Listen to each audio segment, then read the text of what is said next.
Welcome back, everyone. Final segment here on the Auburn Blitz, and go right to the phone line. Welcome in our good friend Will Herring, former Auburn Tiger sideline analyst. Will, man, tough one to swallow on Saturday. Yeah, it was, guys. Like everybody else in the Auburn family, I think to watch our boys get hit in the face early on, we went 3 and out, looked sloppy. Alabama went down and scored. And then for them to come back and just battle the way they did, only to lose at the end was you felt for the boys. But at the same time, man, like what an effort. What a football game, though, just from a competitor standpoint. You hate to be on the wrong end of a kick six-like finish, but what can you do other than learn from your mistakes and move on? Will, you got a unique perspective. You played linebacker, you played back in the safety, and so I'm interested to hear your take on what the decision was to rush 2 on the 4th and 31 and what was going on back in the secondary that you could see. Well, all game, I'm counting rushers. Like we tried 6, which when you rush 6, that means you've got 5 on 5. That's like zero coverage. We tried 5, which is a zone dog. You've got 6 to cover 5. Usually that's man free. And then 4 is just your standard rush. We tried it all.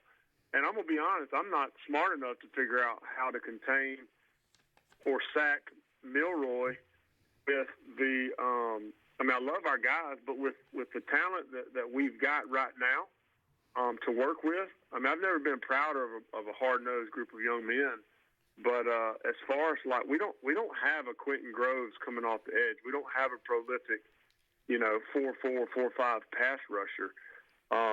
Milrow was one of, if not the fastest guy on the field when he was out there. So I just, I don't know what you do. I don't know what the best answer is. Somebody was telling me last night's finish Monday Night Football was a similar situation, and they just had one spy, and they dropped 10.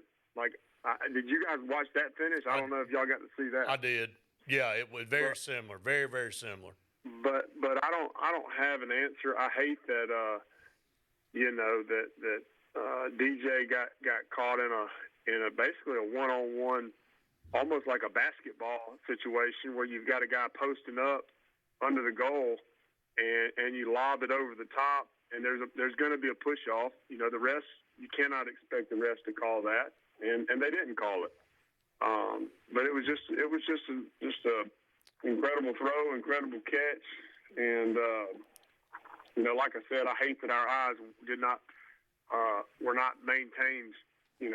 Keeping our eyes on the quarterback and on the ball. I think DJ got his back to the ball, and the kid made a play. Will, Coach Free said somebody should have been over there to help DJ on that play, and you just read off the numbers basically. It should have been, 9 guys, if not 8, back there covering 5. And you're looking around, and, Alabama credit, like Randy said earlier in the show, they work on that play. It's not just run down there and run around in circles and the quarterback's going to throw it up. They actually had a method to the madness, and it worked out.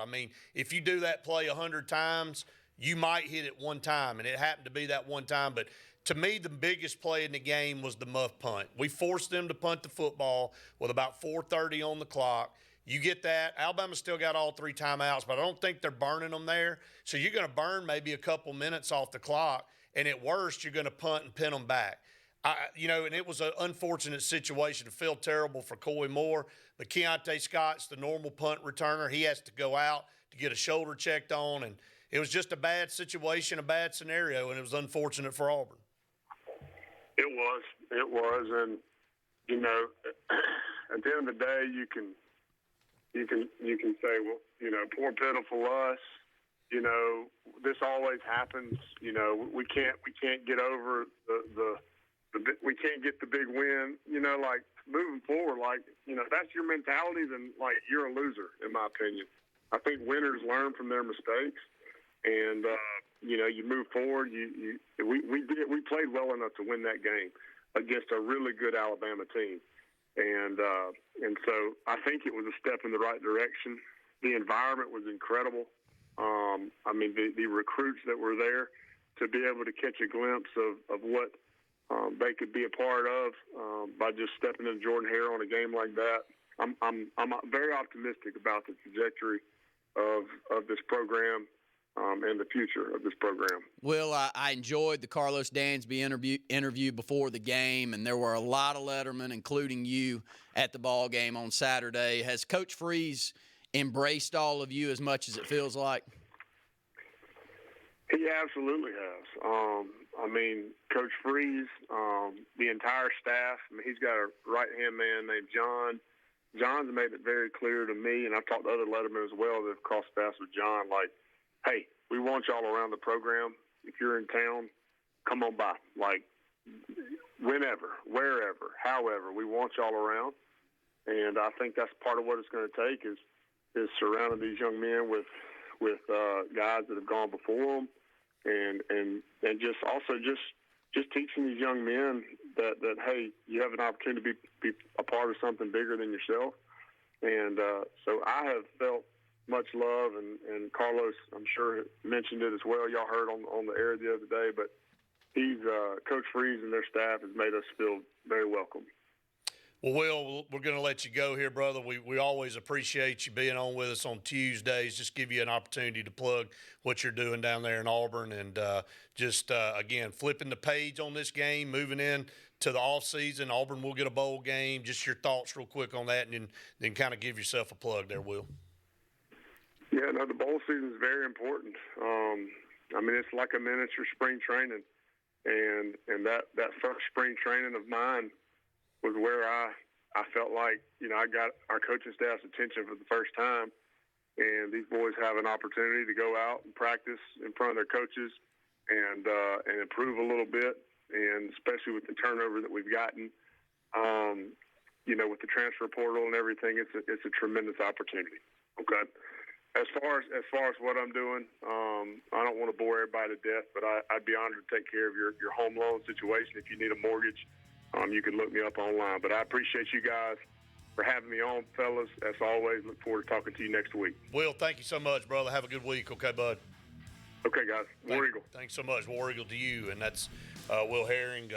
Man, just does a great job on Saturdays. So you want around your program. Yep. When you bring these recruits in, that's the guy you want. Hey, you want a guy that's got 8 years in the NFL and has played all over the place, and then he's got Dansby there with him that's been in there 15-some-odd years. It goes a long way. It does. Appreciate everybody watching and listening. Didn't get to everybody's comments, but continue those. We'll keep going all the rest of the week, and we'll get to all of them. We'll be back with you same time, same place tomorrow. For Randy, I'm Brett saying we've enjoyed it. We'll see you next time.